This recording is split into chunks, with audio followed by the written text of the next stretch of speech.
Hay un hombre en Connecticut que ha pasado 50 años estudiando el momento en que las economías colapsan. Ha visto cómo se disuelven los imperios, ha visto cómo mueren las monedas, ha visto a personas ordinarias aferrarse a lo que creían que eran inversiones seguras, mientras esas inversiones se evaporaban silenciosamente bajo sus dedos. Su nombre es Ray Dalio. Es el fundador de Bridgewater Associates, el fondo de cobertura más grande del planeta. Y ahora mismo, en el año 2026, está diciendo algo que la mayoría de los asesores financieros tienen demasiado miedo o demasiado interés para decirte. Está diciendo que las 3 inversiones en las que se te ha enseñado a confiar toda tu vida como refugios seguros están caminando directamente hacia un edificio en llamas, no metafóricamente, literalmente, mecánicamente, históricamente. Estados Unidos tiene 38 billones de dólares en deuda nacional. Los pagos anuales de intereses han superado el $1 billón, $1 billón cada año, solo para amortizar la deuda que ya existe, antes de que el gobierno gaste un solo dólar en cualquier otra cosa. El dólar perdió casi un 11% de su valor frente a una cesta de divisas principales solo en la primera mitad de 2025. Fue su peor desempeño desde 1973, desde Nixon. Y volveremos a Nixon, porque lo que ocurrió en 1973 no es historia antigua. Es el manual de instrucciones de lo que está ocurriendo ahora mismo. Esto no es una predicción, es un patrón, y el patrón se está ejecutando exactamente según lo previsto. Así que antes de que te eches atrás y decidas que esto no te aplica, entiende esto. Dalio no está advirtiendo sobre las acciones, no está advirtiendo sobre las criptomonedas, está advirtiendo sobre las inversiones que están sosteniendo ahora mismo las personas que creen que están siendo responsables, las inversiones que están en tu cuenta de jubilación, las inversiones que tu asesor financiero te dijo que mantuvieras porque son, entre comillas, seguras. Quédate conmigo, porque lo que estás a punto de escuchar cambiará fundamentalmente la manera en que miras tu propio futuro financiero. Comencemos con el mecanismo. Entendamos por qué está ocurriendo esto, porque una vez que entiendas el mecanismo, nunca más te sorprenderá lo que venga después. Ray Dalio lo llama el gran ciclo de deuda. No es una teoría. Es una observación histórica que ha demostrado ser precisa en todas las grandes economías y todos los grandes imperios durante los últimos 500 años y avanza a través de 4 etapas que son tan predecibles como las estaciones. La etapa 1 es la preparación. Es cuando un país, cualquier país, descubre el poder de la deuda, pide prestado para construir cosas, carreteras, puentes, ejércitos, invierte. El endeudamiento crea crecimiento. El crecimiento crea confianza. La confianza atrae a más prestamistas y durante un tiempo, durante años, a veces durante décadas, funciona magníficamente. La economía se expande. Los niveles de vida suben. La moneda es de confianza. Los bonos que emite el gobierno se consideran entre los instrumentos más seguros del mundo.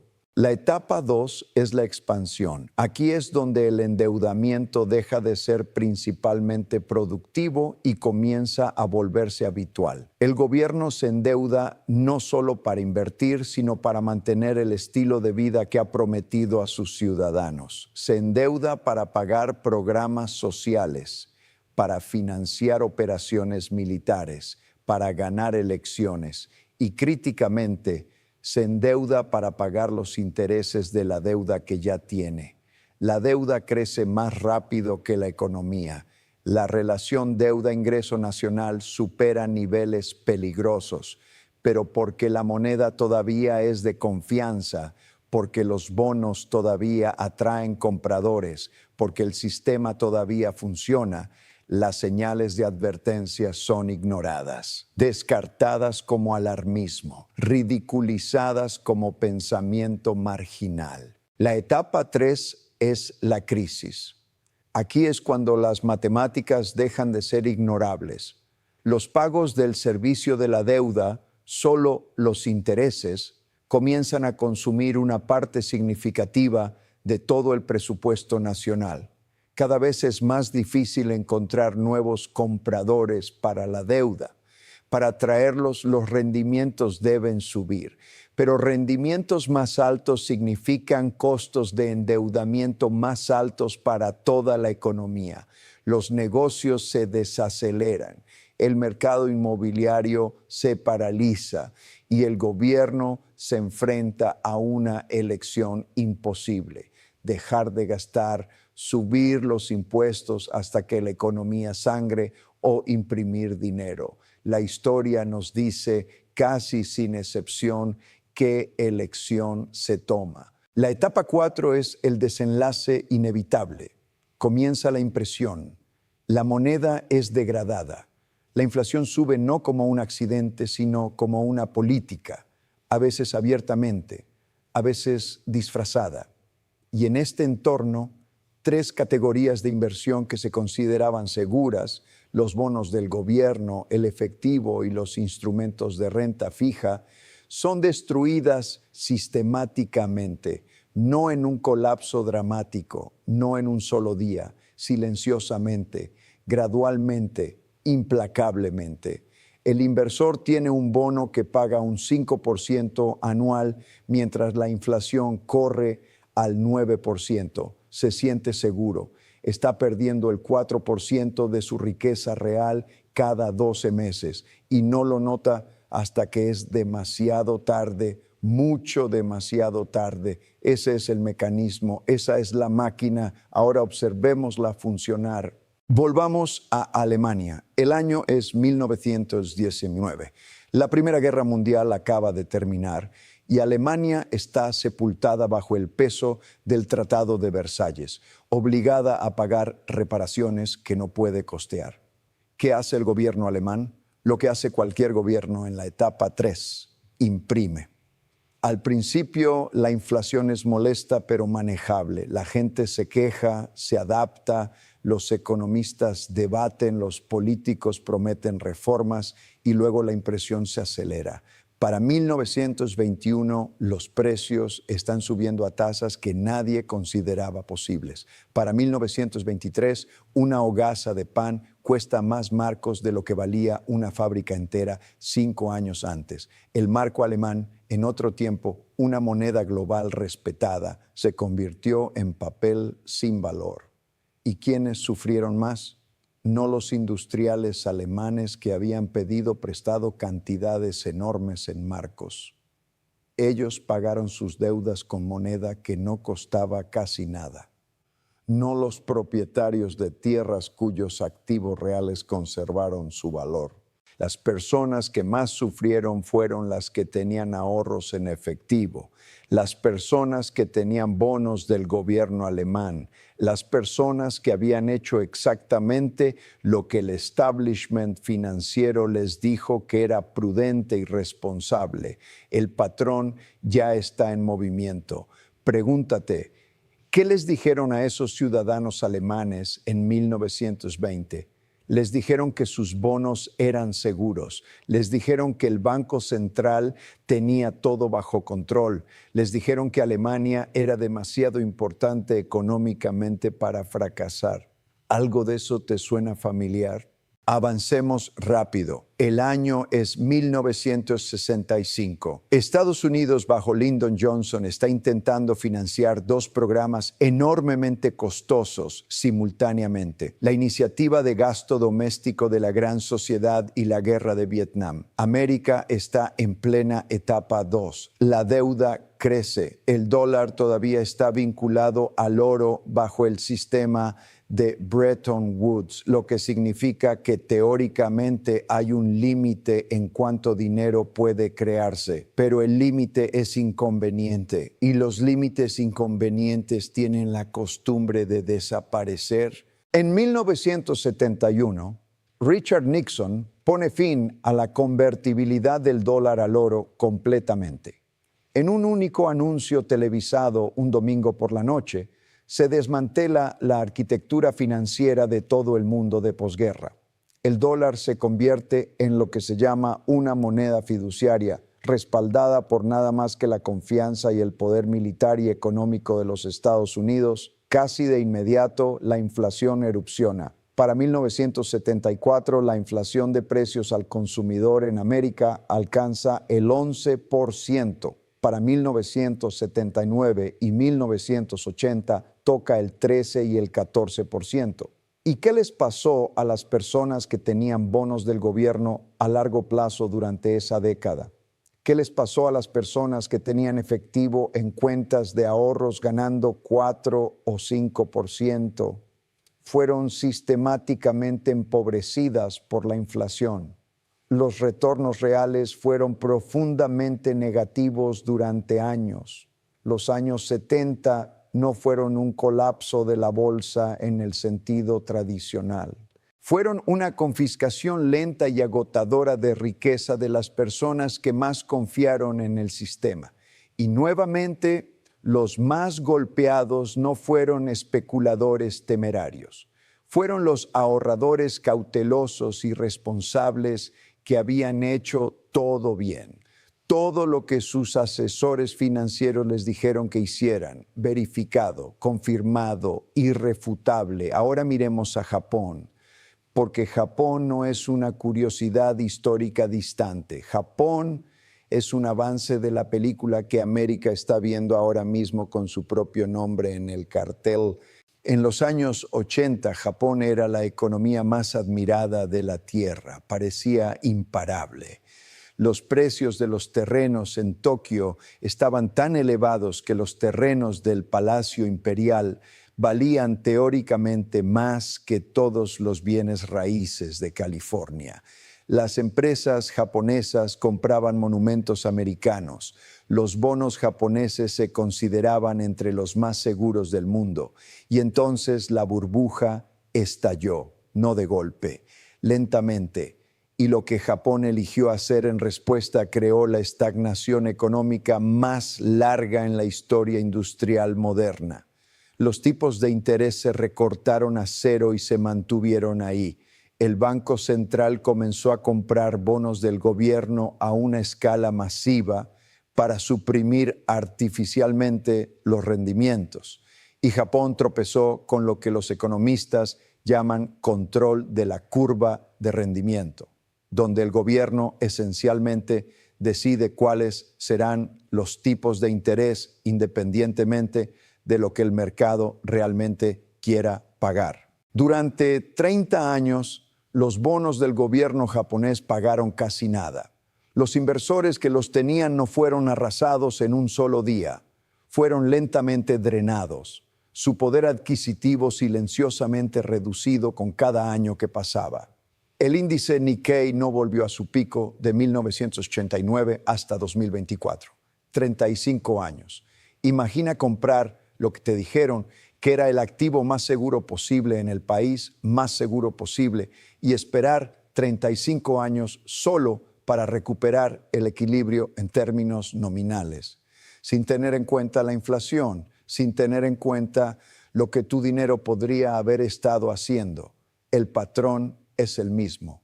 Etapa 1, el milagro. Etapa 2, la sobreextensión. Etapa 3, la crisis. Etapa 4, el deterioro y la destrucción silenciosa de todo en lo que el inversor cauteloso confió. Ahora llevemos esto a casa. Hablemos del ahora mismo. Hablemos de los Estados Unidos de América en 2026, porque cada etapa de este patrón se está desarrollando con una precisión que debería aterrar a cualquiera que esté prestando atención de cerca. Etapa 1 verificada, la preparación. Después de la Segunda Guerra Mundial, América construyó el mayor imperio económico en la historia humana. El dólar se convirtió en la moneda de reserva mundial bajo el acuerdo de Bretton Woods. Los bonos del Tesoro americano se convirtieron en el activo libre de riesgo global. Cada banco central, cada fondo soberano, cada sistema de pensiones del planeta compraba bonos del gobierno de EEUU, porque eran el fundamento de la seguridad financiera. La deuda de América era manejable, su crecimiento era real, su dominio global era genuino, la base era legítima. Esa es la etapa 1 y duró décadas. Etapa 2 verificada, la expansión y la sobreextensión. En algún punto del camino, en algún momento del giro del siglo XX al XXI, el endeudamiento dejó de ser puramente productivo. Las guerras en Irak y Afganistán, los rescates de la crisis financiera de 2008, el estímulo de la era pandémica, billones y billones en nueva deuda creada no para construir el futuro, sino para gestionar el presente, para evitar el dolor a corto plazo a costa del daño estructural a largo plazo. Para 2024, los Estados Unidos estaban gastando un 40% más de lo que recaudaban en impuestos. 40%. Como el propio Dalio lo expresó sin rodeos y sin suavizar, estamos gastando un 40% más de lo que ingresamos. Y este es un problema crónico. La relación deuda-PIB ha superado el 100%. Ahora se acerca al 120%. La Oficina de Presupuesto del Congreso proyecta que alcanzará el 150% en una década bajo las trayectorias actuales. Verificado, confirmado, irrefutable. Etapa 3 verificada, la crisis y la elección imposible. Aquí es donde estamos parados ahora mismo en 2026.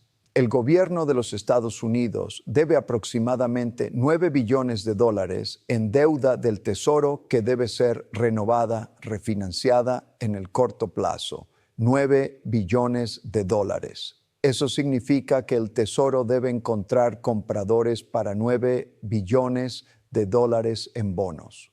Y los compradores que solían aparecer automáticamente, los bancos centrales extranjeros, los fondos soberanos extranjeros, se están volviendo menos confiables. El índice del dólar de EU ya ha caído casi un 11% solo en 2025, su peor desempeño en más de 50 años.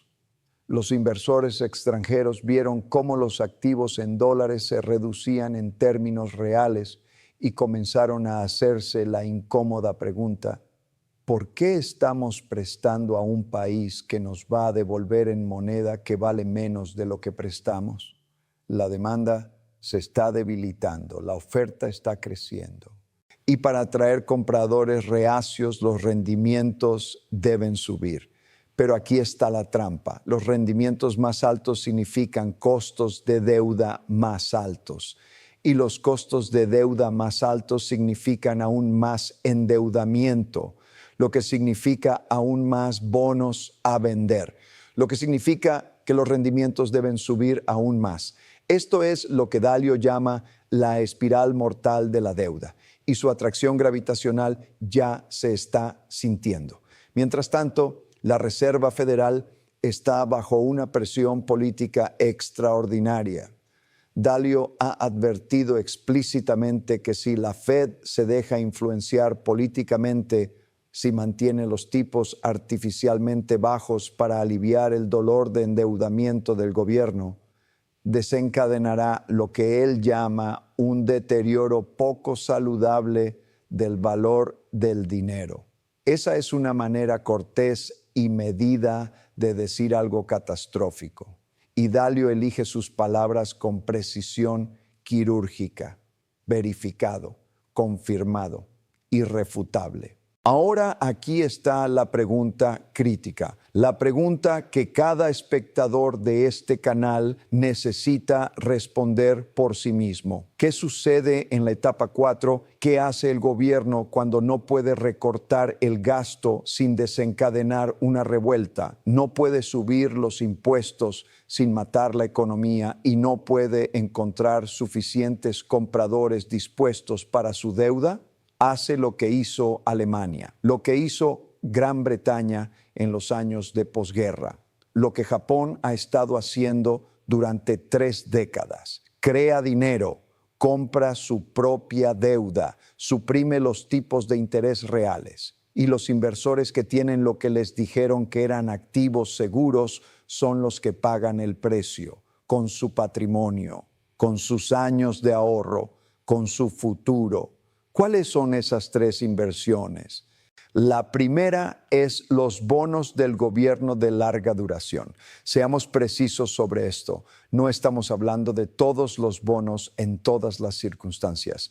Estamos hablando de los bonos del Tesoro de EEU a largo plazo, el de 10 años, el de 20 años, el de 30 años, los bonos que durante generaciones fueron el estándar de oro de la seguridad. La advertencia de Dalio aquí es específica e inequívoca. Cuando un gobierno está en la etapa 4 del ciclo de deuda, cuando está imprimiendo dinero y degradando la moneda para gestionar su carga de deuda, las personas que tienen sus bonos a largo plazo están siendo sistemáticamente castigadas. Un bono que paga un 5% anual es un instrumento destructor de riqueza cuando la inflación corre al 7, 8 o 9%. Tu saldo nominal no baja, pero tu poder adquisitivo real, lo que ese dinero puede comprar realmente, se erosiona con cada mes que pasa. Y críticamente, si los tipos de interés se disparan porque los compradores extranjeros exigen mayor compensación por el riesgo, el precio de esos bonos se desploma. El ETF iShares de bonos del Tesoro a más de 20 años, el fondo del Tesoro de larga duración más ampliamente tenido en el mundo, ya ha caído casi un 45% desde sus máximos de 2020. 45%. Y esto se considera el activo seguro, la cosa que se le dijo a la gente que mantuviera en sus cuentas de jubilación como lastre contra la volatilidad. Ha perdido casi la mitad de su valor desde el pico, mientras la inflación ha estado devorando activamente el resto. El propio Dalio ha declarado que los activos de deuda parecen poco atractivos, especialmente en el extremo largo de la curva. Eso no es una observación casual de un hombre que gestiona cientos de miles de millones de dólares. Eso es una alarma de incendio. La segunda inversión que fracasará es el efectivo. Y esta es la más psicológicamente difícil de entender, porque el efectivo se siente seguro. El efectivo se siente como control. El efectivo es lo que tienes cuando no estás seguro de qué más hacer. Pero Dalio ha advertido de manera repetida, consistente y enfática que en un entorno monetario de deterioro, el efectivo no es seguridad. El efectivo es destrucción lenta. Escucha lo que realmente dijo. Dijo que cuando tienes dinero y lo pones en un instrumento de deuda y cuando hay tal oferta de deuda e instrumentos de deuda, no es un depósito efectivo de riqueza. Lee eso de nuevo. El efectivo en un mundo donde los gobiernos están imprimiendo dinero para gestionar sus deudas, no es un depósito de riqueza, es un depósito de ilusión. El número en tu cuenta no cambia. Pero el Banco de la Reserva Federal de Minneapolis ha confirmado que $100 en 2025 compran lo que solo $12.05 podían comprar en 1970. $100, $12 de poder adquisitivo real. Eso es lo que 55 años de inflación le hacen al efectivo. Ahora imagina lo que le hace la próxima ola inflacionaria, la que advierte Dalio, al efectivo que está en tu cuenta de ahorros. Y aquí está la cruel ironía de tener efectivo en un entorno de alta inflación. Las personas que siempre resultan más perjudicadas primero y peor son las personas cuidadosas, las personas disciplinadas, las personas que ahorraron en lugar de especular, las personas que no pidieron prestado y gastaron sin control. Acumularon dólares fielmente durante décadas y esos dólares guardados en bancos y fondos del mercado monetario y cuentas de ahorros son diluidos por una política gubernamental sobre la que no tuvieron ningún voto y contra la que no tuvieron ninguna protección. La crueldad del sistema es que castiga precisamente la virtud que dice recompensar. La tercera inversión es la renta fija a tipos artificialmente suprimidos. Y esto incluye la gran mayoría de las asignaciones de bonos tradicionales que forman la llamada porción defensiva de la mayoría de las carteras de jubilación. La cartera clásica 60-40, 60% acciones, 40% bonos. Fue la piedra angular de la planificación de jubilación americana durante generaciones. La teoría era simple: cuando las acciones bajan, los bonos suben. Los bonos proporcionan lastre. Los bonos son la parte segura. Pero esa relación, la correlación negativa entre acciones y bonos, se ha fracturado. En 2025 hubo múltiples episodios donde los bonos a largo plazo y las acciones cayeron simultáneamente, los dos bajando juntos, en el momento exacto en que necesitabas protección. El bono no era una cobertura, era una segunda exposición al mismo riesgo. La cartera tradicional 60-40, según analistas que han estudiado datos de rendimiento recientes, se ha convertido en un destructor de riqueza en el entorno actual. No es una visión marginal, es una conclusión cada vez más generalizada de inversores institucionales que ya no pueden ignorar la evidencia. Antes de continuar, confrontemos las objeciones, porque ya puedo escuchar los contraargumentos y merecen respuestas honestas. La primera objeción esta vez es diferente. América siempre ha encontrado un camino, la tecnología, la innovación, la productividad. Estas cosas resuelven problemas que parecen irresolubles. Quizás la IA generará tanto crecimiento económico que inflará la deuda hasta hacerla desaparecer. Quizás alguna revolución tecnológica reiniciará la ecuación. Aquí está la respuesta de Dalio. No desestima la tecnología, no es un pesimista sobre el ingenio humano, pero es un historiador. Y la historia es clara en una cosa: la tecnología no interrumpe el ciclo de deuda, puede extender la etapa 2, puede hacer que la etapa 3 llegue más lentamente, pero no puede derogar las matemáticas del interés compuesto sobre $38 billones de obligaciones pendientes. Y de hecho, la expansión de la IA, que muchas personas señalan como salvación, está siendo financiada con enormes cantidades de deuda. La inversión estimada en infraestructura de IA hasta 2030 es de $3 billones. 3 billones en nuevo gasto en un sistema que ya se ahoga con la deuda. Eso no es salvación, es aceleración del mismo problema que se supone que debe resolver. La tecnología mejora la productividad, pero no hace desaparecer los pagos de intereses. No convence a los acreedores extranjeros de seguir comprando bonos a rendimientos artificialmente bajos. No invierte las fuerzas estructurales del gran ciclo de deuda. La segunda objeción, el excepcionalismo americano.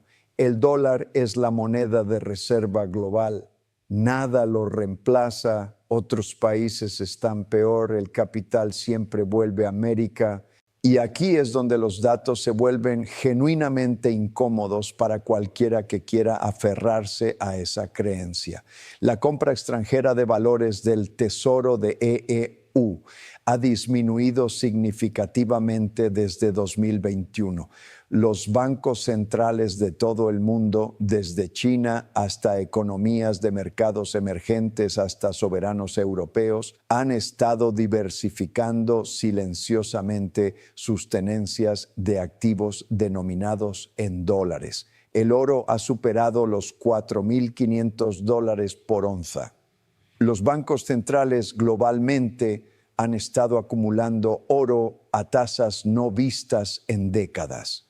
¿Por qué un banco central que cree verdaderamente que el dólar es para siempre, que el excepcionalismo americano garantiza la seguridad de los bonos del Tesoro, estaría simultáneamente comprando oro a un ritmo récord?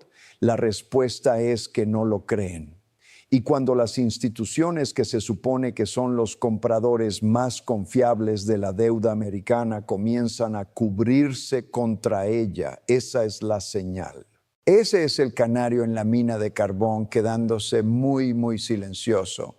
El excepcionalismo americano es real en muchas dimensiones, pero no es una ley física, no anula la mecánica del interés compuesto. El denario romano fue en otro tiempo la moneda de reserva mundial, el florín holandés, la libra esterlina británica. Cada uno de ellos fue considerado en algún momento irreemplazable. Cada uno de ellos fue reemplazado no de la noche a la mañana, gradualmente, y luego con una velocidad devastadora. La tercera objeción es más sutil, va así. Pero Ray Dalio dijo que los TIPS, los valores del tesoro protegidos contra la inflación, son la inversión más segura disponible. Entonces, seguramente algunos bonos del gobierno son seguros.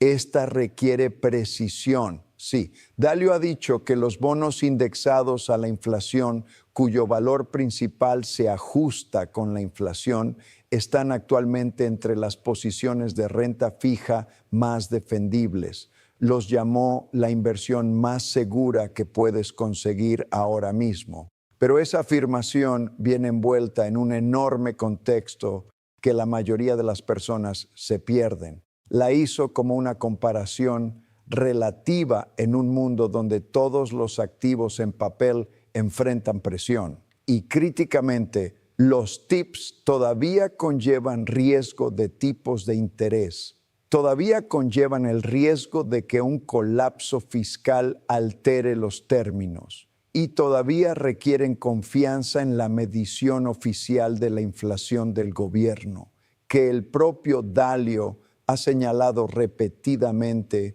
que tiende a subestimar la experiencia real vivida de la inflación por las personas ordinarias.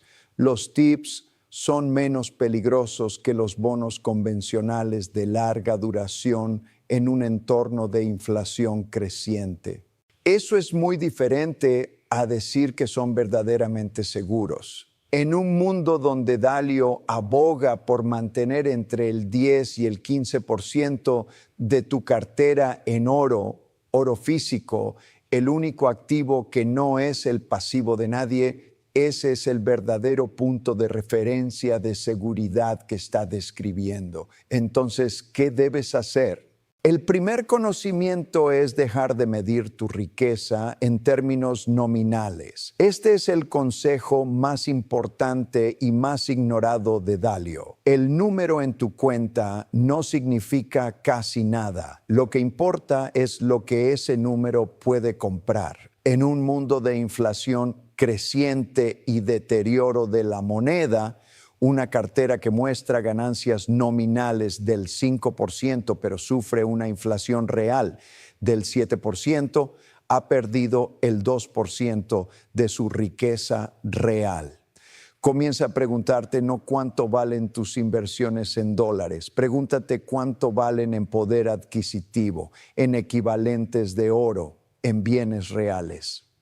Ese cambio de perspectiva por sí solo cambiará cada decisión financiera que tomes. El segundo conocimiento es tratar los bonos del gobierno de larga duración con extrema cautela. Esto no significa necesariamente vender todos los bonos que tienes mañana. Significa entender lo que tienes y por qué. Si tienes bonos del tesoro a largo plazo porque alguien te dijo que son seguros y nunca has cuestionado ese supuesto, ahora es el momento de cuestionarlo. Los mecanismos que los hicieron seguros durante la mayor parte del siglo XX están estructuralmente comprometidos de maneras que no habían sido ciertas antes en la historia financiera americana moderna. El tercer conocimiento es tratar el efectivo como una herramienta a corto plazo, no como un depósito de valor a largo plazo. El efectivo tiene un papel, proporciona liquidez, permite moverte rápidamente cuando surgen oportunidades. El propio Dalio recomienda mantener alguna posición en efectivo, pero el efectivo es una herramienta táctica, no una estrategia de preservación de la riqueza. Cada mes que el efectivo está sentado en una cuenta de ahorros ganando menos que la inflación es un mes de destrucción de riqueza lenta y silenciosa. El cuarto conocimiento es el que une todo lo demás. En la etapa 4 del gran ciclo de deuda, los activos que sobreviven y prosperan son los activos reales, activos tangibles, cosas que no se pueden imprimir, cosas que conservan su valor cuando la moneda que los rodea pierde el suyo. Oro, tierra productiva, negocios productores de materias primas, activos con poder de fijación de precios que pueden trasladar la inflación a los consumidores. Dalio ha dejado claro que considera que una asignación del 10 al 15% al oro no es especulación, sino prudencia financiera básica. El tipo de prudencia que en 2026 parece menos pesimismo y más claridad prospectiva. El quinto conocimiento es la diversificación geográfica y monetaria. Para los inversores americanos que han estado centrados exclusivamente en activos denominados en dólares estadounidenses, el riesgo de concentración es real. Dalio ha recomendado que los inversores reduzcan la sobreexposición a tenencias denominadas en dólares y consideren acciones internacionales, bonos soberanos de economías fiscalmente más sólidas y activos cuyo rendimiento no está completamente ligado a la trayectoria de la política monetaria americana. Seamos honestos sobre algo importante. Dalio no está prediciendo el fin de América, no está prediciendo una hiperinflación mañana por la mañana. Es un pensador cuidadoso y sistemático y su mensaje no es el pánico, su mensaje es la preparación. Hay una diferencia entre un huracán económico y el fin del mundo. Los huracanes son sobrevivibles, pero solo si te preparas antes de que lleguen, no durante, no después, antes. La ventana de preparación es real y es finita, porque esto es lo que siempre ocurre en las etapas 3 y 4. Cuando llega el cambio, no se anuncia cortésmente, no te manda un email 2 semanas antes para que puedas reequilibrar tu cartera. Llega de repente, llega cuando suficientes participantes del mercado se dan cuenta simultáneamente de lo que ha sido obvio en los datos durante años.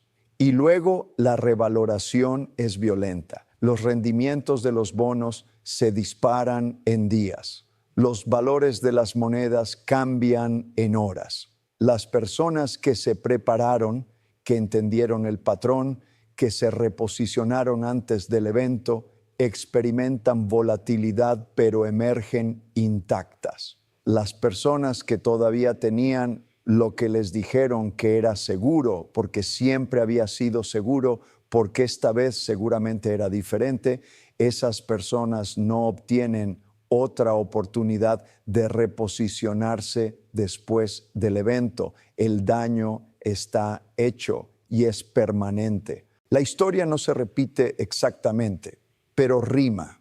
Alemania, América en los 70, Japón. Y ahora estamos viendo el cuarto verso de la misma canción. Los instrumentos son ligeramente diferentes. Los actores tienen diferentes nombres, pero la melodía es idéntica. Sobreextensión de la deuda, deterioro de la moneda, pico de inflación y la destrucción silenciosa y sistemática de la riqueza de las personas que más confiaron en el sistema. Ray Dalio ha pasado 50 años viendo este patrón. Ha gestionado cientos de miles de millones de dólares a través de múltiples ciclos. No es un profeta del apocalipsis. Es una máquina de reconocimiento de patrones. Y lo que está diciendo ahora mismo en 2026 es que el patrón se está ejecutando según lo previsto.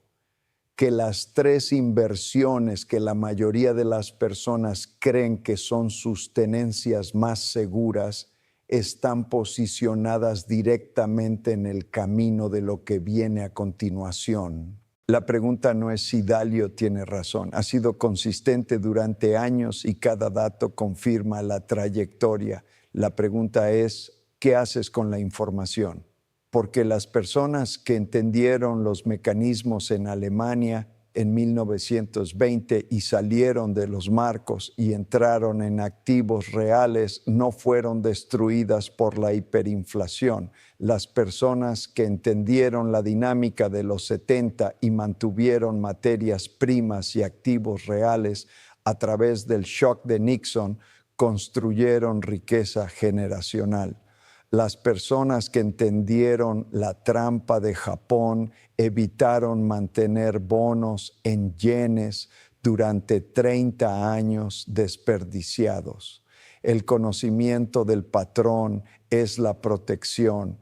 Entender la máquina es la ventaja. El gran ciclo de deuda no es una teoría conspirativa, no es partidista, no es pesimismo americano, es una observación matemática e histórica que se ha sostenido en cada gran imperio y cada gran sistema monetario durante 5 siglos.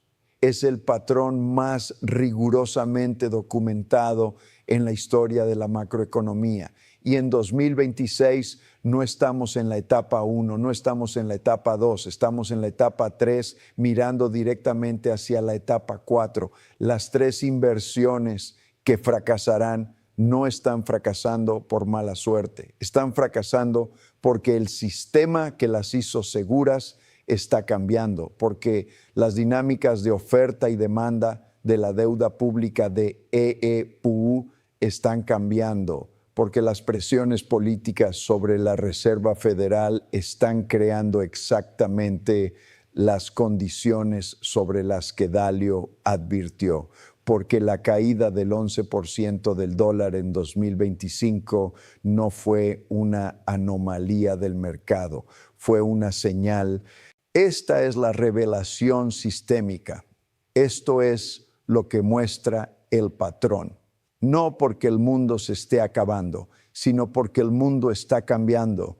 Y en la brecha entre el mundo antiguo y el nuevo, enormes cantidades de riqueza serán transferidas de los no preparados a los preparados, de los confiados a los informados, de los que tienen papel a los que tienen cosas reales. La elección es tuya, pero tienes que tomarla antes de que la ventana se cierre. Si este video te dio claridad sobre algo que ha estado confundiéndote o preocupándote, suscríbete ahora mismo. Cubrimos este material de la manera que merece ser cubierto, con rigor, con profundidad histórica y con el tipo de urgencia que el momento exige. El próximo video desglosa exactamente en qué se está moviendo Dalio. las clases de activos específicas que rinden cuando llega la etapa 4 y por qué el ascenso del oro más allá de los $4,000 es solo el comienzo de una realineación mucho mayor. Ese video está disponible ahora mismo. No esperes, el patrón no espera. Esta es la historia que la historia ha estado tratando de contarnos durante 500 años. Si la escuchamos, es la única parte que alguna vez depende realmente de nosotros.